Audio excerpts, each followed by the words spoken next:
Hello there again, mga ka-vapors, and welcome to another episode of The Missing Point.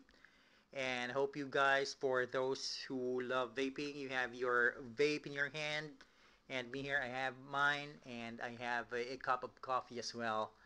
So, in this episode of The Missing Point, pag-uusapan natin ang mainit na nangyayari ngayon sa ating gobyerno, which is specifically talking about the impeachment of the Vice President Sara Duterte and what's holding the Senate in conducting or convening as a impeachment court to proceed with the process. So, siguro the best word, ang pinaka best word that I can think of to best describe what's happening is blatant, garapal. Garapala na to, which simply means these people, I'm talking about the senators in the Senate, of course, they know what to do. Alam nila kung anong dapat gawin. But I wonder so much, bakit ayaw nilang gawin? Well, we can only assume, and our assumption is is very general. Lahat tayo nag-iisip or iniisip na there is something malicious, may malisyosong uh, punto or agenda ang mga senators natin. Most especially talking about Cheese Escudero, si Senate President. He is a lawyer and he knows the fact that delaying this, him, dinidelay this is against the Constitution. Alam niya yan. I am not a Constitution expert, though I studied law for quite some time. Sinabi ko in our last episode. If we're talking about criminal law or criminal procedures, maybe I can discuss it further. But again, I'm not an expert in the Constitution, pero very precise and explicit ang sinasabi sa Constitution natin.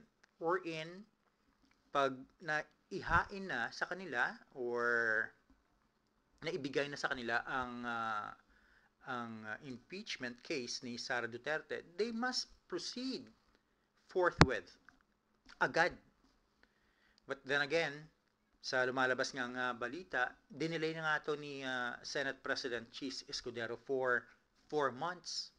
And he himself scheduled it last June 2.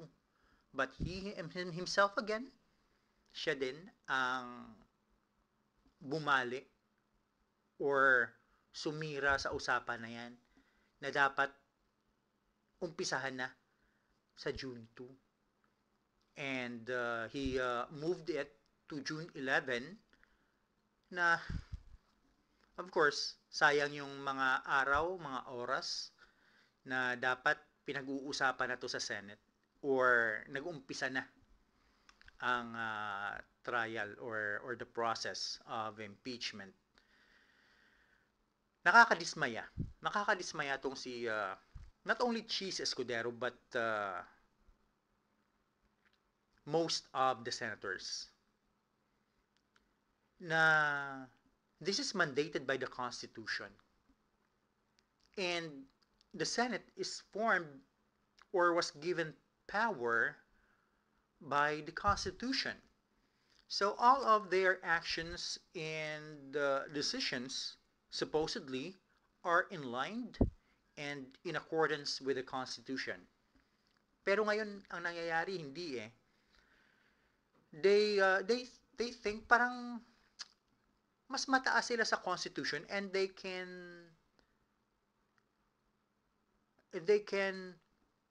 gusto ni parang pwede na lang nilang sabihin or gawin ang mga bagay na gusto nila. Impose their own opinion and not what is being said in the Constitution. Well, last night nga, one of a very premier lawyer, Attorney Munsod, who is a an expert in the Constitution, was interviewed by One News. And doon, sinabi niya na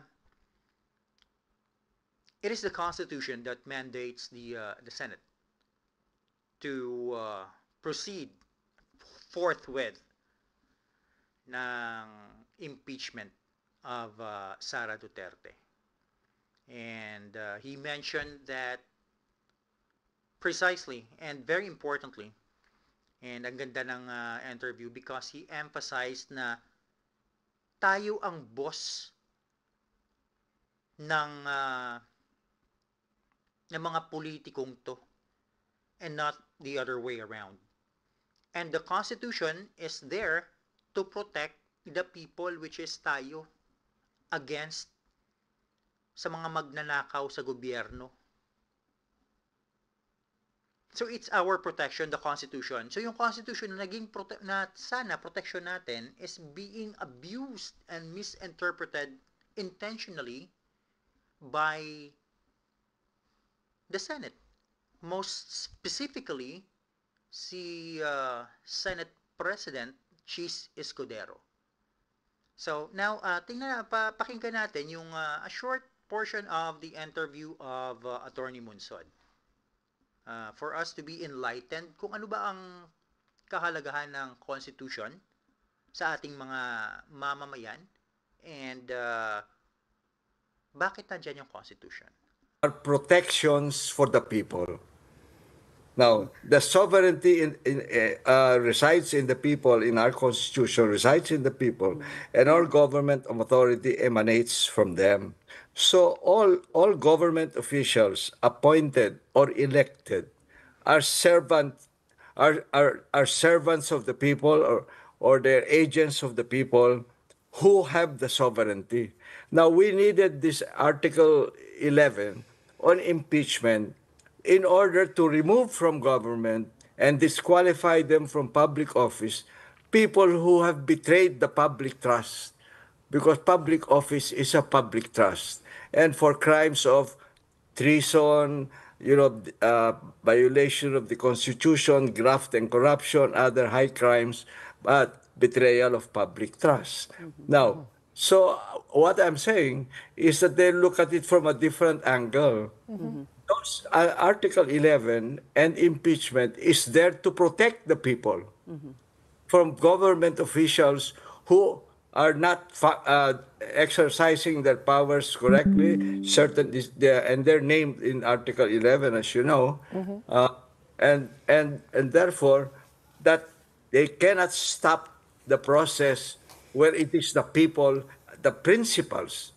You see, the people are the principals, and the government are just their servants and agents of the people. They cannot stop the process to protect the people. Attorney, so what you are telling us is this is the crux of the matter and we should not be sidelined by all these precedents that are being cited. For instance, Senator Tolentino cites several precedents. Yes. Well, when he talks about due process and so on, the people are entitled to due process. And the process is explicitly said in the Constitution. It's the duty of the Senate to try the case as a trial court. That is, in other words, that's not their part of the regular legislative power. But it is the job of the Senate to protect the people who are their bosses, the principals of all government officials, whether elected or appointed. You see, mga ka-vapors, it is mentioned, emphasized by Attorney Munsod, that these politicians, especially the Senate, and specifically Senate President Chis Escudero, is an agent or a servant of the people. But ang nangyayari dito, he is not acting as a servant or agent of the people. He is delaying this impeachment proceedings makes him a servant or an agent of Sara Duterte. Andiyan nga sa Constitution, bakit ba patuloy na binabali or parang nililihis ni Escudero ang proceedings na to para ma-delay? It's obvious na obvious it is an intentional delay because then again, mga ka-vapors, he is a lawyer. Okay lang kung mga senator ba to na wala namang alam sa law or maybe criminal law just like me. Diyan siya magaling because he's a former policeman. Pero when it comes to Constitution, I think SP Escudero should know better. Should know better. Matalino siya eh. Pero yung ginagamit niyang talino niya sa mali. Ginagamit niya ang talino niya to protect a person who has stole money from the people. Hindi maliit ang 600 million. And it is very obvious sa mga nakita natin in previous months na mga evidences, obvious na nagnakaw to eh. Obvious. Very obvious. And what makes me wonder the most is why are these people keep on protecting this kind of person? I mean, I'm talking about Sara Duterte. Gagandahan ba kayo sa kanya? Physically, well, the beauty lies in the eyes of the beholder. But when it comes to character, yan ba yung gusto nating maging vice presidente? Or maybe if she's lucky, pag medyo pumanig sa kanya yung yung luck, she will be our next president. Yan ba yung gusto nyo? A type of people who never welcomes constructive criticism. Yung a violent mind, violente, o a person who speaks garapal, blatant words na hindi magaganda. A person who is from a family that is widely known to kill people. Yan ba yung gusto nyo? I mean, ganun na ba talaga tayo? I mean, ang mga Pilipino ba is nawala na yung etiquette. Nawala na ba yung delikadesa that we really don't mind people or one's character. Hindi pa yan kwalifikasyon natin. At the same time, choosing the role model for our kids some of them will become politicians, lawmakers, implementers of the law. Yan ba yung gusto nating ituro sa susunod na henerasyon? And we cannot deny the fact that the problem here are tayo rin, Filipinos, because rather we keep on voting this type of people like Chis Escudero and the rest of the senators na nakaupo ngayon and mauupo ngayon. Palagi na sinasabi, we are here for the poor. We would like to help the poor, the poor, the poor. Palagi ganon. But nakita nyo naman same people in the Senate since 1990s to the present. Palagi na sinasabi for the poor. May nangyari ba? Nabawasan ba? Naiangat ba ang buhay ng mga Pilipino? You're always saying you're for the poor. Paano yung mga middle class? Those middle class na which taxes they are enjoying in stealing. Dami na ako nakikita kayong nagsabi na we want to help the middle class.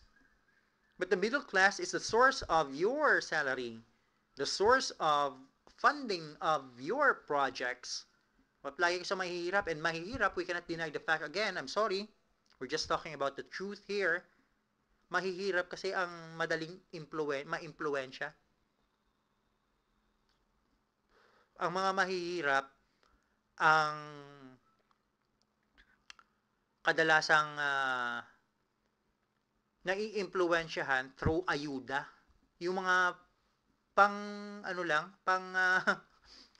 yung hindi pang matagalan, yung para maisalba lang yung the moment, yan yung ayuda eh.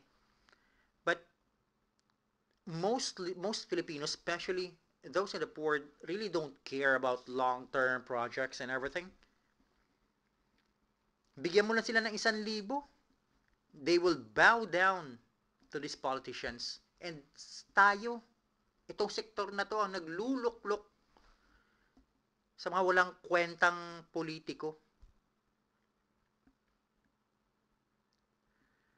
Now, let's see another video, last video na gusto kong ipakita sa inyo. It's an interview with Senate President Cheese Escudero. Tingnan natin. I wanted to make emphasis or deep dive sa sinabi niyang to sa interview to. Una nang sinabi ng ilang House leaders na tila takot si Escudero kay VP Sara, kaya raw delayed ang presentation ng impeachment articles mula June 2 pa June 11.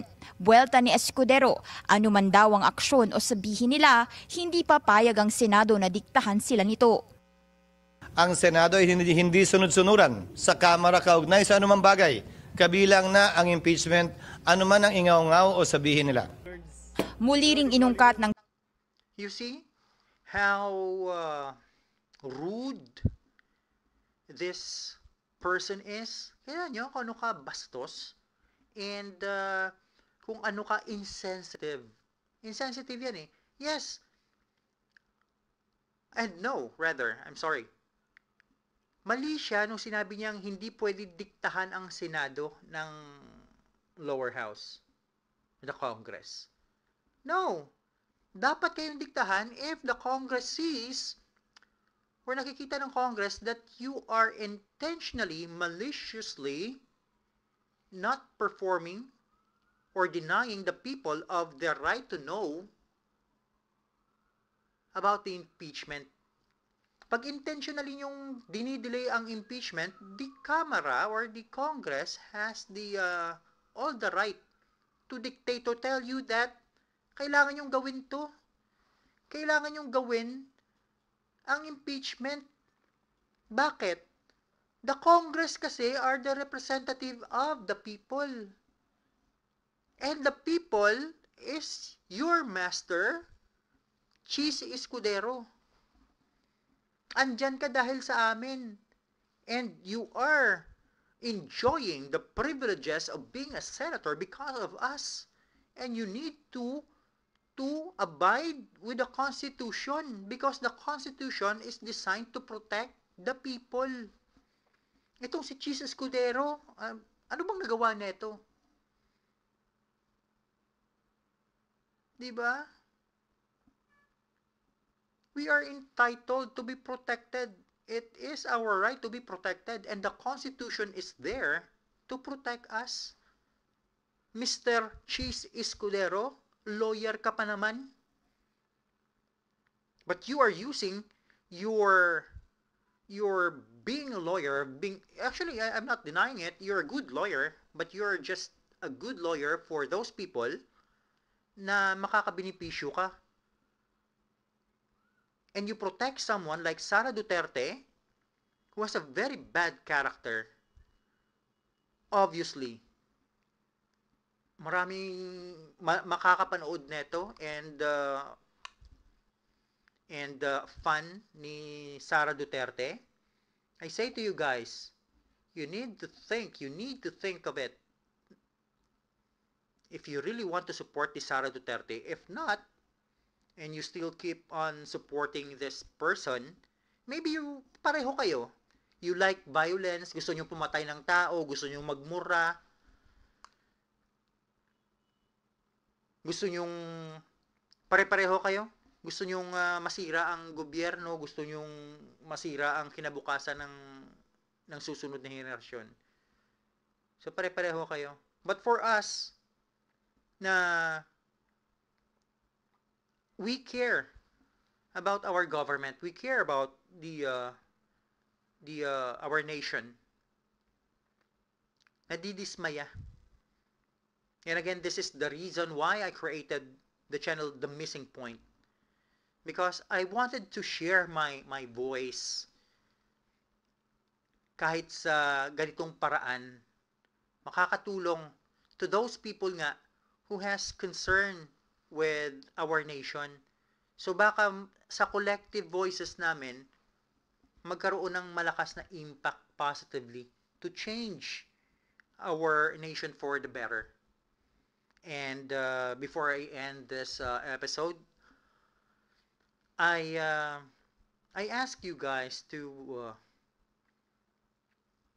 really dig deep in your conscience, sa konsensya nyo.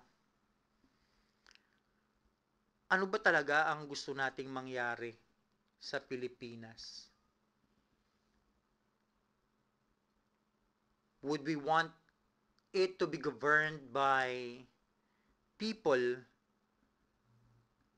who uphold the Constitution and have the same mind that the Constitution is there to protect the people for the better?